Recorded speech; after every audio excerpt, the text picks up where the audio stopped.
A 72-year-old man walked into a small diner along Route 66. On his back was a vest from a notorious biker club. A few minutes later, 12 Harleys roared to a stop outside the door. The men stepped inside, their eyes cold.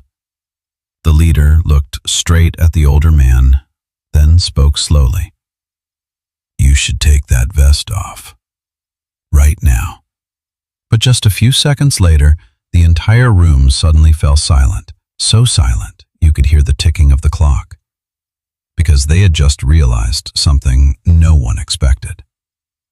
The older man standing before them was not ordinary at all. In September, the late afternoon sun settled over the outskirts of Scottsdale, Arizona, casting the soft golden glow so characteristic of the desert. Inside the garage of a quiet house at the end of the street, Jack Carter stood silently in front of an old wooden table. In his hands was a black leather vest worn by time. On the back of the vest was the emblem of the Desert Wolves Motorcycle Club, a desert wolf with sharp, piercing eyes, metal wings spread behind it, and a curved line of lettering styled in a classic vintage font. Jack gently ran his hand along the edges of the worn leather. The vest did not belong to him. A few days earlier, a young man had come to see him after a small performance Jack had done with a few old friends. The young man had brought the vest with him, saying it had once belonged to his grandfather, a biker who had passed away many years ago. The young man spoke with a look that carried both respect and emotion. "My grandfather always said your music made him feel free, like when he was riding down the highway." At first, Jack had refused. He understood very well what vests like this meant. In the world of real bikers, they were not decorative pieces. They were honor, loyalty, and the years a person had lived and proven themselves on the road. But the young man remained determined. In the end, Jack accepted it as a way of honoring the memory of someone he had never met. Now the vest rested in his hands, and the mischievous thought suddenly crossed his mind. Jack looked into the mirror hanging on the garage wall. Silver hair, wrinkles at the corners of his eyes. 72 years old. Yet deep within those eyes there was still the spark of the young man who once stood on stage before tens of thousands of people, shouting into a microphone as if the entire world were listening. He chuckled softly. "Just going out for a cup of coffee." Jack put on the vest and zipped it up. No bodyguards, no driver, no stage lights. Just him, an old Ford F-150, and the long road ahead. A few minutes later, the pickup truck slowly rolled out of the garage and onto the sunlit streets of Arizona. Jack had no idea that a decision that seemed so harmless would lead him to an encounter he would still remember in vivid detail many years later.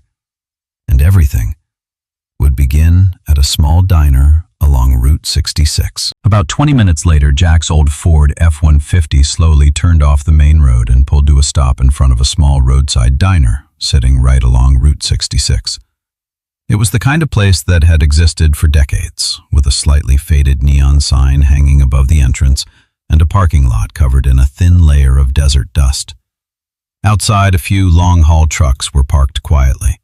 An old motorcycle leaned against a light pole. The atmosphere carried the familiar feeling of places where people stopped only to rest, drink a cup of coffee, and then continue their journey. Jack stepped out of the truck and lightly adjusted the leather vest on his shoulders. The desert wind drifted across the parking lot, carrying the scent of dry earth and the lingering heat of the afternoon. As he walked into the diner, the small bell on the door rang softly. Inside, it wasn't crowded. A truck driver was reading a newspaper in the corner. A traveling couple sat near the window. And behind the counter, a middle-aged woman was pouring coffee into white ceramic cups. No one paid much attention to Jack.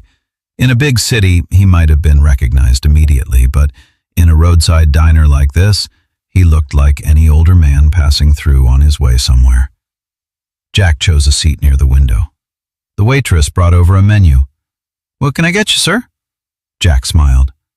"I'll have a black coffee and a slice of apple pie." A few minutes later, a hot cup of coffee was placed in front of him. Steam rose gently from the surface, carrying a familiar aroma that made Jack let out a long, relaxed breath. He looked out across the parking lot where the last light of the day was slowly painting the sky in soft shades of orange and pale red. In that moment, Jack felt something rare, something he hadn't experienced very often in many years. Peace. No stage, no crowd, no cameras. Just an older man, a hot cup of coffee, and the long road ahead. Jack took a sip of his coffee and smiled quietly to himself.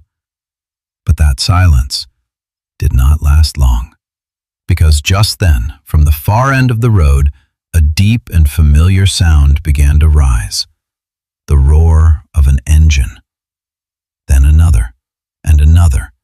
The sound grew louder, closer, until the entire parking lot outside the diner seemed to vibrate with the powerful rumble of Harleys approaching.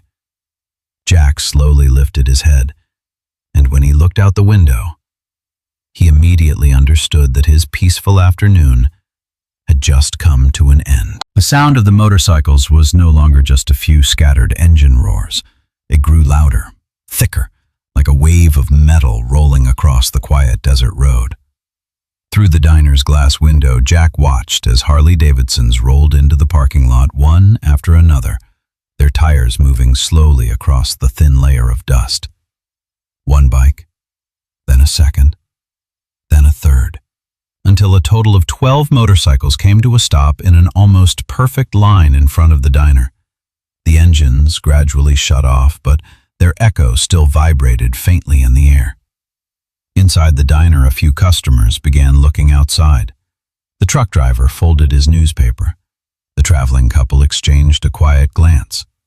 Groups of bikers like this were not uncommon on Route 66, but a group this large always drew attention. Jack let out a quiet breath, his hand still resting on the coffee cup. Then he looked down at the vest he was wearing. The Desert Wolves emblem on the back reflected faintly in the window glass. Jack shook his head slightly, almost speaking to himself. Yeah, this might not end well. The diner door opened. The small bell rang again, but this time the sound seemed heavier. The first man to step inside was a large figure with a thick silver beard and shoulders as wide as a doorway. His leather vest carried the same emblem as the one Jack was wearing, but on the front of his vest there was also a small patch with a name stitched on it. Rex. Behind him, more bikers walked in. Heavy leather boots struck the tile floor. Their eyes quickly swept across the room as if they were used to observing everything around them. The atmosphere in the diner seemed to slow down. Rex took a few steps and then stopped. His gaze landed on Jack's back, more precisely, on the vest. Rex's eyebrows tightened slightly. He turned and murmured something to one of the men behind him, then walked straight toward the table near the window where Jack was sitting. Each step he took was slow and deliberate. Without a single word being spoken, everyone could feel the tension slowly spreading through the small room. Jack set his coffee cup down on the table. He knew exactly what was about to happen. Rex stopped right in front of him. He looked at the vest again, then looked straight at Jack. His voice was deep and cold, but clear enough for everyone in the diner to hear. "Old man," Rex said slowly, "where did you get that vest?" The entire diner fell silent, and in that moment, Jack Carter realized that his seemingly ordinary afternoon had just stepped into a completely different story. Rex's question landed in the small room like a heavy stone. No one said another word. Even the country music playing softly from the radio behind the counter seemed to drift into the distance. Jack looked up at the man standing in front of him. Rex's eyes were neither angry nor friendly. It was the gaze of someone accustomed to being respected and equally accustomed to defending the rules he believed in. Jack answered in a calm voice. "A young man gave it to me." He paused for a second, then added, "It used to belong to his grandfather." Rex did not reply immediately. He looked at the vest again, his eyes resting on the Desert Wolves emblem on the back. Then Rex shook his head slightly. "Do you know what that means?" Jack did not avoid the question. "I assume it's more than just a jacket." One of the bikers standing behind Rex took a half step forward. The man had a long scar running down his chin, and his eyes were cold and hard as stone. He spoke in a low, heavy voice. "That's not a gift. It's something you earn." The atmosphere inside the diner grew tighter by the second. The truck driver in the corner slowly lowered his newspaper, while the traveling couple near the window seemed almost to stop breathing. Rex crossed his arms. "Vests like that," he said slowly, "are given to men who've ridden thousands of miles with their brothers. Men who've proven their loyalty." He looked straight at Jack. "And you?" Rex tilted his head slightly as if weighing each word. "You look more like an old man out for coffee." One of the bikers behind him let out a quiet laugh, though there was nothing friendly about it. The man with the scar stepped forward again, now only a few steps away from Jack. His voice rang out clearly. "Take it off." No one moved. No one breathed too loudly. Rex did not repeat the command, but the look in his eyes made it clear that this was not a request. Jack looked down at the vest he was wearing. In that moment, 100 thoughts ran through his mind. He could explain more. He could call someone. But the truth was, he had left the house without bringing his phone. Finally, Jack gave a small nod. "Maybe you're right." He set his coffee cup down on the table, then slowly reached up to the zipper of the vest. The metal zipper made a soft sliding sound as Jack began to pull it down. But at that exact moment, the diner door behind them opened once again, and a young voice called out from the back, "Wait! Rex!" The entire room turned to look. The diner door closed behind the man who had just walked in. The small bell above it rang with a brief chime, then silence returned. The young man who had spoken stepped a few paces further into the diner. He was in his early 20s with short-cut hair and a leather vest loosely draped over his shoulders. On the back of his vest was the same Desert Wolves emblem as the others. His name was Eli. At first, Eli had only planned to walk over and greet Rex as usual, but when his eyes casually swept past the table near the window, he suddenly stopped. His gaze settled on Jack Carter's face. 1 second, 2 seconds. Then he narrowed his eyes slightly, as if trying to piece together fragments of memory inside his head. Rex turned around, slightly irritated by the hesitation. "What's the matter?" Eli did not answer right away. He took a few slow steps toward Jack, cautious and deliberate, as if afraid he might be mistaken. The last light of the day streamed through the window and fell across Jack's face. The silver hair, the wrinkles at the corners of his eyes, and the familiar faint smile. Eli suddenly inhaled sharply. "Wait." His voice was quieter than before, but this time the entire room heard it clearly. Rex frowned. "Wait for what?" Eli glanced at Rex, then back at Jack. His voice almost trembled with surprise. "Rex, don't you recognize him?" A few of the bikers behind them began to pay closer attention.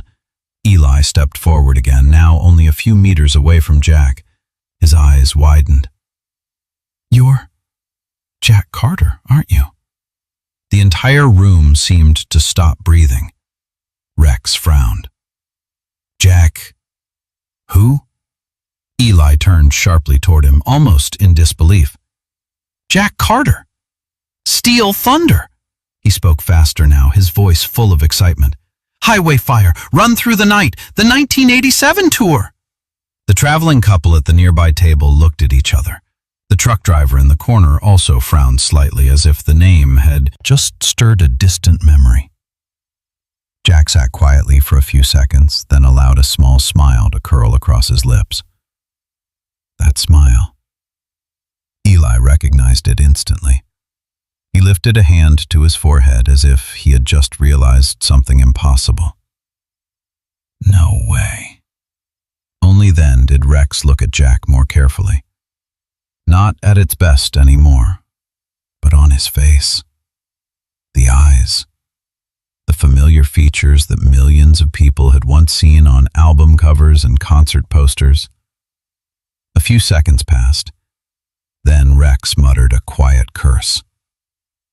Damn. He turned to look at the men behind him. We just threatened to make Jack Carter take off his vest. The tension in the room dissolved like a rope suddenly cut loose. One biker in the back laughed first, then a second, then a third. Laughter spread throughout the diner. And Jack Carter?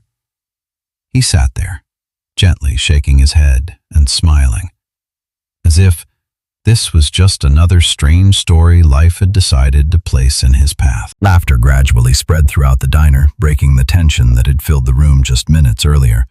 The men who had entered with cold expressions were now looking at Jack with completely different eyes. Rex was still standing in front of the table, but his expression had changed. The earlier seriousness slowly gave way to a smile that carried both surprise and a hint of embarrassment. He shook his head and let out a long breath. Well, this is unbelievable. Rex ran a hand through his thick silver beard and looked at Jack again, as if making sure he hadn't made a mistake. We were just about to make a rock legend take off his vest in the middle of a diner. A few bikers behind him laughed again, but this time the laughter no longer carried mockery, only surprise mixed with a bit of admiration. Eli stepped closer, his eyes still bright, as if he had just met someone from the stories of his youth. I grew up listening to your music, Eli said, his voice still slightly trembling with excitement. My dad used to play the Highway Fire album whenever we drove long distances. He said your music made the road feel shorter. Jack chuckled softly.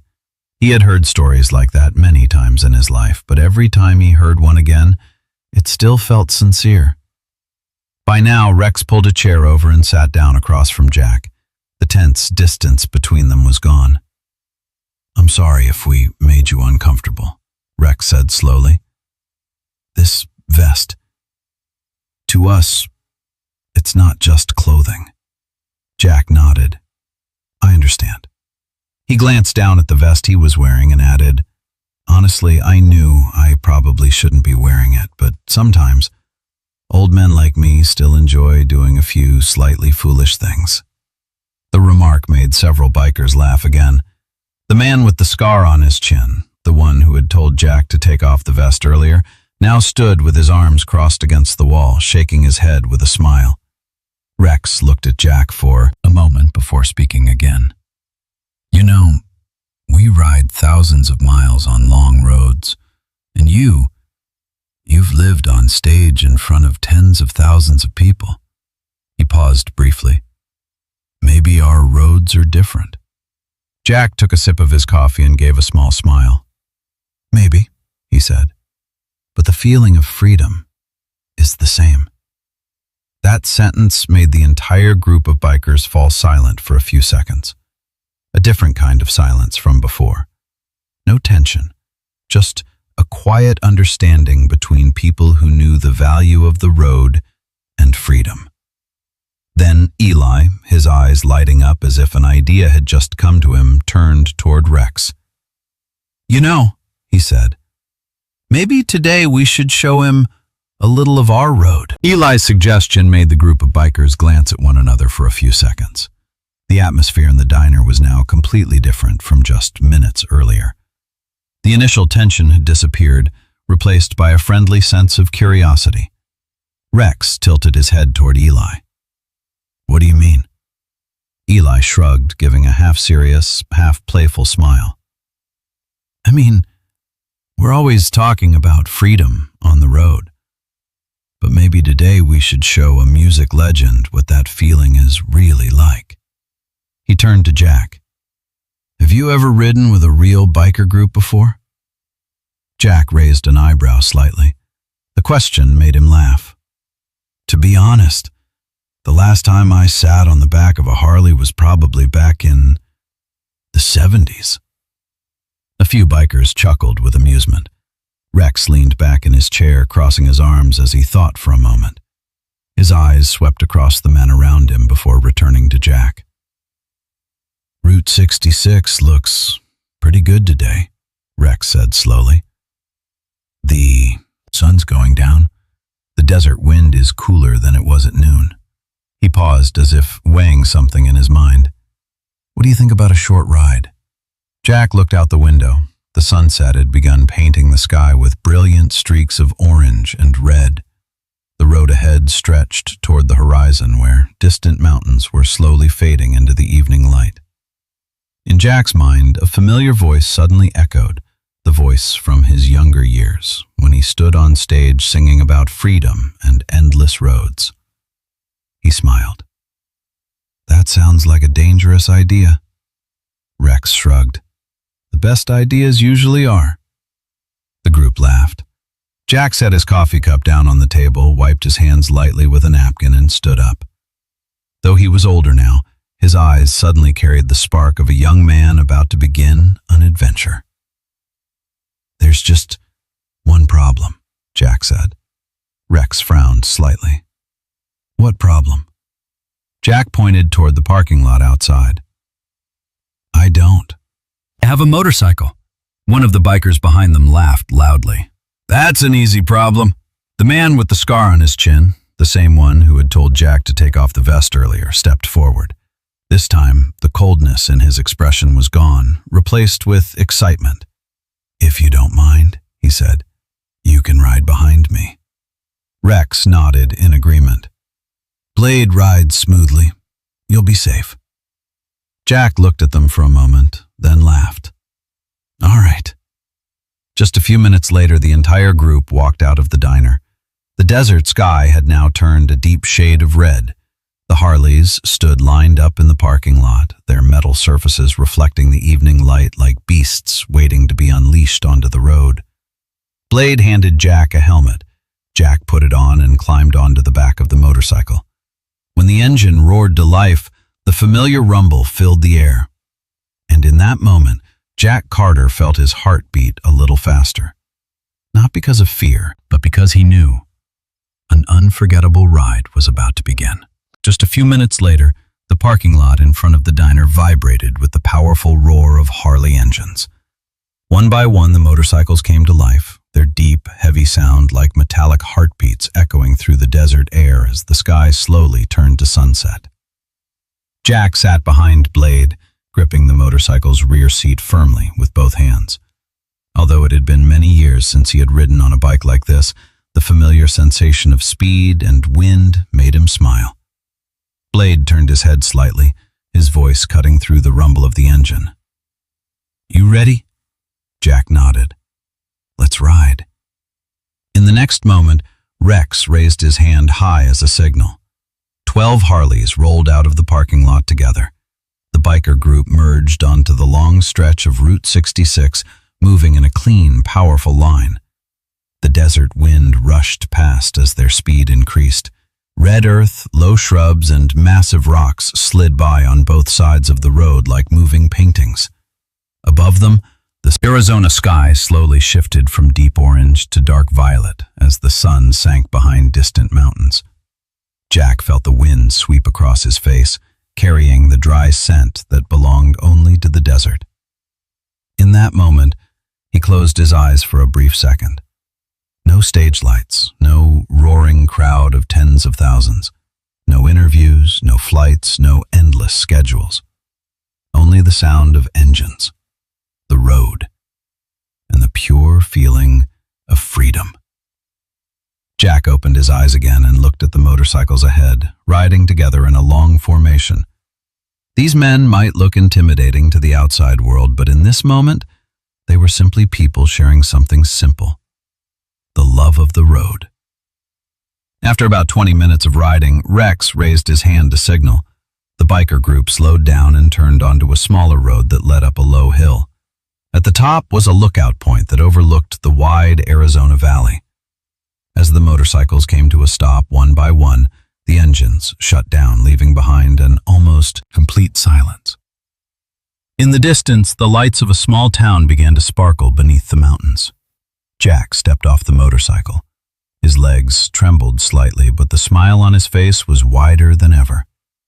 He looked at Blade, then at Rex and the others. "I have to admit," Jack chuckled softly, "I've stood on stage in front of millions of people." He paused for a moment and looked back toward the road they had just traveled. "But this feeling is completely different." Rex stepped closer. In his hand was a small metal object, a desert wolf's pin. He handed it to Jack. "This isn't an official patch," Rex said, "but it's a sign of respect." Jack accepted the pin and gently touched the small wolf emblem on it. In the fading sunset light, his eyes suddenly reflected an emotion that even he found difficult to put into words. Jack remained standing there for a few seconds, the desert wolf's pin resting in the palm of his hand. Under the last light of the sunset, the small wolf emblem reflected a faint metallic glow, as if carrying a story of its own, one belonging to people who had spent most of their lives on long roads. Jack gently brushed the pin with his fingertips, then looked at Rex. "Thank you," he said slowly. His voice was deeper than usual, as if the moment had touched a quiet corner of memory inside him. "I've received many awards in my life. Trophies, certificates, record sales, all of that, but to be honest," Jack gave a small shrug, "moments like this mean something different." Rex nodded without speaking. The other bikers stood quietly around them. No engines were roaring now, no loud laughter. Only the desert wind was moving softly along the hillside, and the distant lights of the town were beginning to glow in the valley below. Eli stood nearby with his arms crossed. He looked at Jack with the eyes of someone who had just realized that the heroes of his youth were also very real people. "You know," Eli said quietly, "when I was younger, I always thought people like you lived in a completely different world." Jack laughed. "Believe me," he said, "my world is just as messy as anyone else's." A few bikers chuckled softly. After a few minutes of conversation, Rex checked his watch and turned back to Jack. "We should get you back to your truck before it gets too dark," he said. Jack nodded. "Probably a good idea. Otherwise, someone back home might think I disappeared." That remark made several of them laugh. Everyone understood he was talking about the life waiting for him beyond the road and the stage. The biker group quickly prepared to ride again. Blade turned around and handed Jack the helmet. "The ride back will be smoother," Blade joked. Jack climbed onto the back of the bike once more. When the motorcycles rolled down the road leading back to Route 66, the sky had already turned into the deep blue of evening. About 15 minutes later, they pulled into the diner where Jack had left his Ford F-150. The engines slowly shut off. The quiet returned. Eli stepped forward and handed Jack a small piece of paper. "This is my number," he said. "If you ever need anything, just call." Jack accepted the paper, folded it carefully, and slipped it into his jacket pocket. He looked at each of them. "You too," Jack said. "If there ever comes a day when you need me, my door is always open." Rex extended his hand. Jack shook it firmly. No long speech was needed, just a handshake, enough to express the respect between people who had lived on very different roads. A few seconds later, the Harley engines roared again. One by one, the motorcycles rolled out of the parking lot, their headlights gradually disappearing into the Arizona desert night. Jack stood there for a long moment, watching the road where the bikers had just ridden away. Then he opened the door of his old Ford and sat behind the wheel. Before starting the engine, he looked down at the Desert Wolf's pin still resting in his hand. And he smiled. Because sometimes, the most unexpected encounters become the most unforgettable memories of a lifetime. 3 months passed after that unusual afternoon on Route 66. Jack Carter's life returned to its familiar rhythm of concerts, recording studios, and flights, moving endlessly between cities. But sometimes, on quiet evenings, he would take the Desert Wolf's pin out of his desk drawer and look at it for a long moment. It was small, not a medal, not a music award, but to Jack it carried a very different meaning. One afternoon, Rex was sitting in the garage with a few of his brothers when his phone rang. The number was unfamiliar, but when Rex picked up, a familiar voice came through. "Rex, it's me, Jack." Rex burst out laughing immediately. "Well, look at that. The legend himself. Have you been?" Jack replied in a cheerful tone. "I'm good, but I've got a concert in Las Vegas next month, and I thought about you guys." Rex frowned slightly. "What do you mean?" Jack paused for a second, then continued. "I want to invite the whole group. VIP tickets, backstage, access, everything." Before Rex could answer, Jack added, his voice now deeper and more sincere. "And there's something else. That night, I want you guys to come up on stage with me." On the other end of the line, Rex stood silent for a few seconds. 3 months later, the concert night at the Las Vegas Arena was completely sold out. More than 20,000 people filled the stands, and the stage lights burned brightly like an artificial sky. When Jack stepped onto the stage, the entire arena exploded with cheers. But before the music began, Jack lifted the microphone and spoke. "Tonight, I want to introduce a few special friends." He looked toward the side of the stage.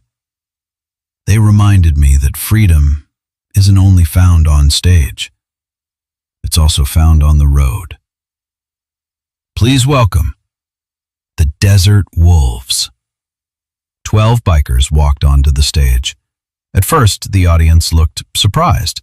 Then the applause slowly began to rise, louder, stronger.